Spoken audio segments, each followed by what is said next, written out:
What's going on, folks? Painless, as you can see, kicking up my content again, and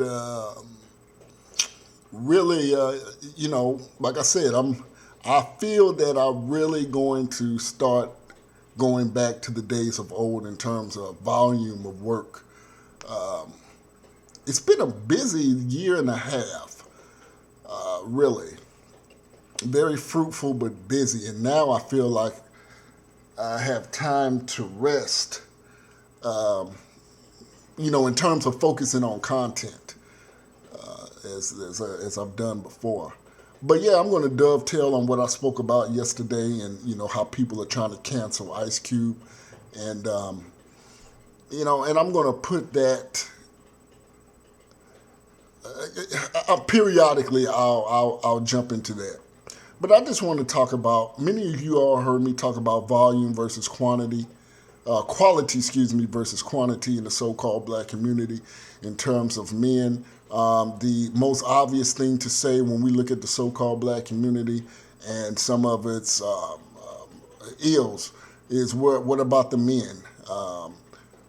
It's always, when you look at American society, even westernized society, in terms of single motherhood, it's always off the cusp of single mothers that this idea that if men were in the house, somehow a lot of these things would be negated.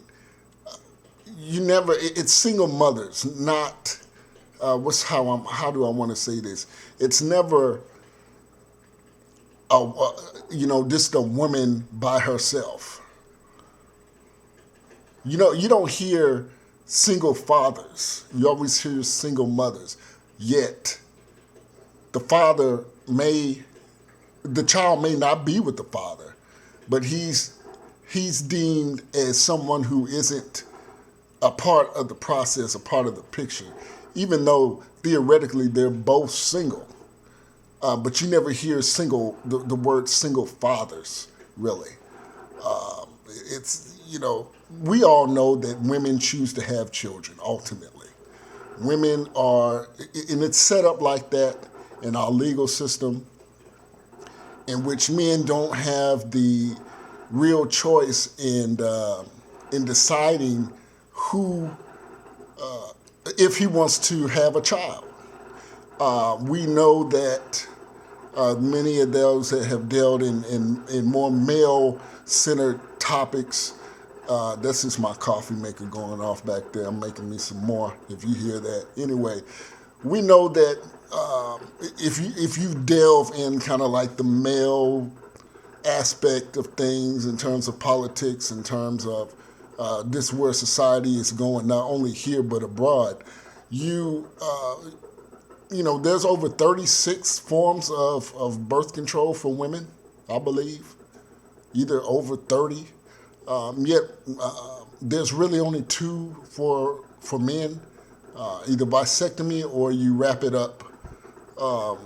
So that even further shows that women are ultimately in control of having children, in deciding to have children. And yet, this is where we've been at with the women's power movement. I strongly support women so far as you meet qualifications. No one deserves to be in a position. I don't care if you're color, gender, just because we need to make a quota. If you're the best person, man or woman, for the job, then okay. And you match with the culture. And I think this is where a lot of people kind of fall short. They assume since they have credentials, i.e. certifications, degrees, even experience, you may not meet or fit in the culture of that company. And yeah, you can have all that, but you don't.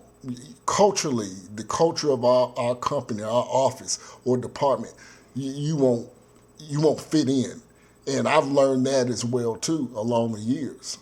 being, a professional and all that kind of stuff like that. Just dealing with different people, businesses, and things like that.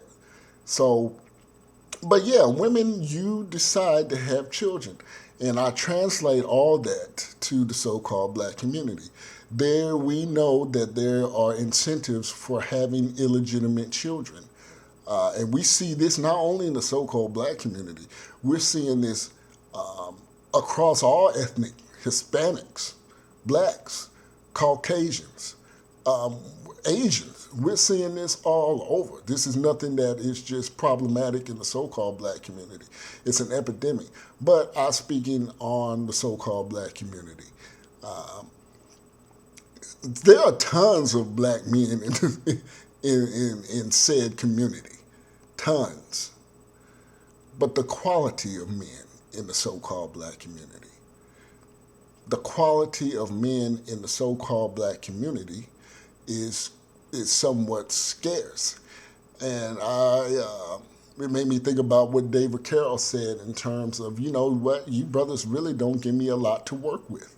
And that's why when I listen to Cynthia G and some of her rhetoric and in her obsession with black men recognizing things as I've been talking about here and in the past and in the future, her obsession with men who can see through the filth and the soot and can really get in and see things for what they are. She's obsessed with exposing guys like myself, David Carroll, Quasi 100, and others, for knowing that.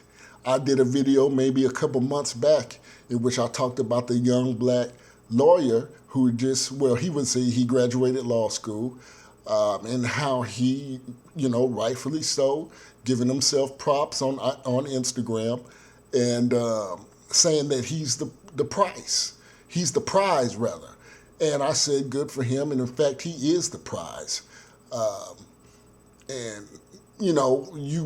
saw a lot of commentary and content about that. And black women saying, how dare he say he's the prize? And I deal with that myself as a single black male and having my own everything, my own place, my own vehicle, my own accounts, investments, things of that nature, not tooting my horn. I'm a small fry, but I make good decisions I'm not doing anything special. I'm doing what any adult should do.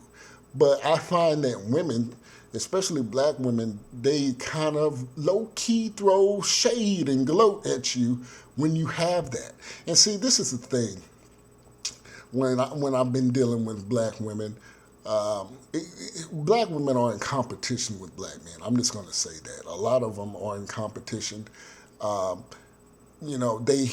lot of them, my experience, have had great conversations, but it's been my opinion that a lot of sisters now are, they're wondering how you didn't meet individuals like myself.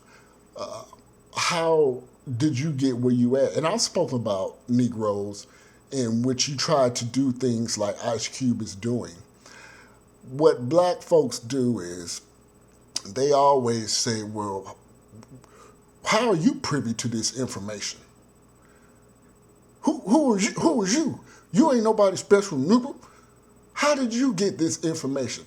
And I've seen it amongst other groups, but you know what? It's more prevalent. It's more pure in the so-called black community, in which the disdain of having information makes them feel inadequate. It makes them feel like, well, why didn't I get this information either? And I've talked about decision making. I've talked about access. Look, this is 2020. This is the internet. You really shouldn't be asking people shit about shit nowadays. You can get on Google. You can go on online and find verifiable resources and sources, to do whatever the hell you pretty much want to do. You can learn how to build a house on the internet. Anywhere down to changing the goddamn garbage disposal in your sink. So, this idea I didn't know, that falls on deaf ears in terms of me. But yeah. So when I deal with sisters like that, it's low key competition, especially with this whole COVID thing. People are struggling, and I get it. It's unfortunate, and I'm sensitive to that because I don't like to see people struggle. But when you make poor decisions, that really doesn't. Seeing you struggle doesn't bother me as much when I know you had equal access, and we talk about equality and all this. If you look, this whole equality thing, it's not that everybody, it's about equal access to information, and everybody has that now. Everybody has that. And I've talked about racism. I said, long as you have a society where you have different ethnic groups vying for their piece of the pie, what they believe and deserve, in their eyes, a piece of this gigantic pie, you're always going to have some form of, i.e., racism, prejudice or whatever, discriminatory acts. That's just a byproduct of a diverse society. And I've said that integration for the American Negro was detrimental. But I'm not gonna. That's a whole nother video. But the quality of men in the so-called black community is scarce, and that can be directly attributed to black women, their choosing of shiny trinkets, i.e. welfare, i.e. child support, makes it easy. It puts all the power in a woman. And I think in a situation in which the so-called black community is in and has been in, choosing to follow that template of women of other groups, you can't do that in the so-called black community. It should not have been done in the so-called black community because there are issues that have been around that other groups who've decided to, of other groups of women who've decided to chase trinkets, i.e. child support, welfare. It hit hardest in the so-called black community. And, with the social media and all this, women are already kind of egotistical in a sense, very egotistical, in which you have women who are 32 years old, who have 2 children. And you're asking me about my business. You're asking me what I do. I tell you what I do, how long I've been doing it. Have I been married? Yes, I've been married before. Many of y'all know I've been married before. I've been single 4 years now. I have children, older children. Many of y'all didn't know I have 2 older great kids that are in school, college, whatever have you, doing good for themselves. And I, there's no funny business to me. Women start to get type of, well, dang, he's got this, he's got that. There's no way I can really control him. Has his own place, so if he has to come over and, and stay with me, I can't control him to that. But he doesn't need my money. And a lot of, and this is why a lot of women get with guys that are not doing as well as they should be doing for whatever reason. It's because of control. And I tell guys, all ethnic groups, Don't put yourself in a position to where you're living with a woman and she's controlling you so much. She's telling you why you on your phone, who you on your phone with. See, and when women start talking like that, that's when you need to either, continue to evaluate that and how much emphasis she's putting on watching you instead of tending to her damn kids or herself. You need to monitor that. And when it gets to the point to where it's out of control, you need to walk. But yeah, it's these are the type of men that black women are raising. I say all this can be, it's not that a guy, because I'm going to tell you this. Some of the best single parents I've seen are single men. It's rare, but single men, see, a man, we have it's something innate within us to survive and handle business and to make things happen. I know women who've been raised by single men, and I can tell that they've been raised by single men as opposed to single women. What you have is a lot of women now with Instagram and social media. A lot of women don't want to take care of their kids. They half-ass raise their kids. I've talked about in the so-called black community, a lot of black kids are not raised up like we typically know. They are drugged up in life, meaning they are treated like animals. You just feed them, make sure they got somewhat safe environment to sleep, and that's it. There's really no love and care and teachable moments in the so-called black community. This is why you have, I feel, in the so-called black community, a lot of kids that can't differentiate reason and logic, choice decision-making, things of that nature. And I see it all the time because a lot of these women, this is not just in the so-called black community, but I'm not talking about them. I'm talking about black folk. A lot of them, a lot of sisters just want to go out and be seen, want to live in their heyday. But you know what? No, you lost that choice and ability when you was on your back with your legs open and you let that guy shooting you without protection. At that very moment, you lost that ability to do those things, to have choice. Now, I'm not saying that a woman shouldn't go out if she's a single mother. Don't get me, no, everyone wants to go within reason. But guess what? When you were on your back, with your legs open, at that very moment, you lost the ability to freely move around for the next 18 years the way you want to. And that hurts. What I just said, that just stung. Whoever, if you're a single mother, you listening, that stung. And it's supposed to sting. It was meant to sting.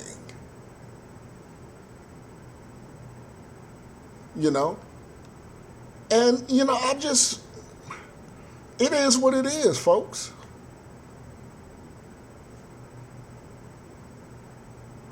We need to look at the quality, not the quantity, because there's a ton of quantity of black men.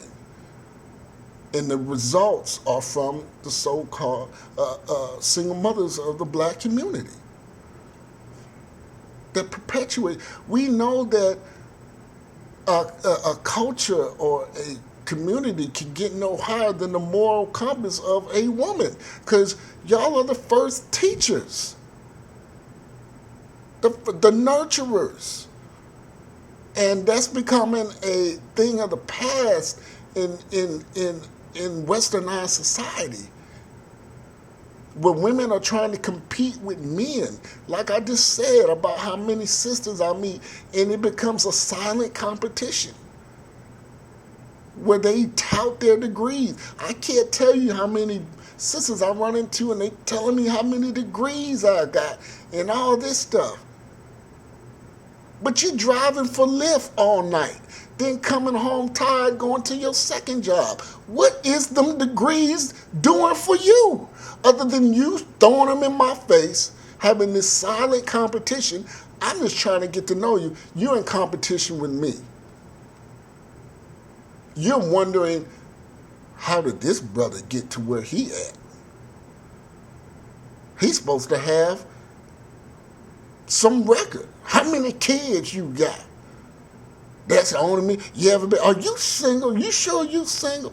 The fact that a brother cannot live on his own, take care of his business, to a lot of sisters, it's rare and it's like you're a unicorn and they're trying to fact check you. Now, if it's a white guy, oh, it's expected, no problem. Oh, Chad, oh yeah, he's not getting grilled, but Painless gets grilled. And this is the reverse, psychology of all this nonsense. But you know what? I just sit back, collect data, and let the cars fall where they may. Painless out.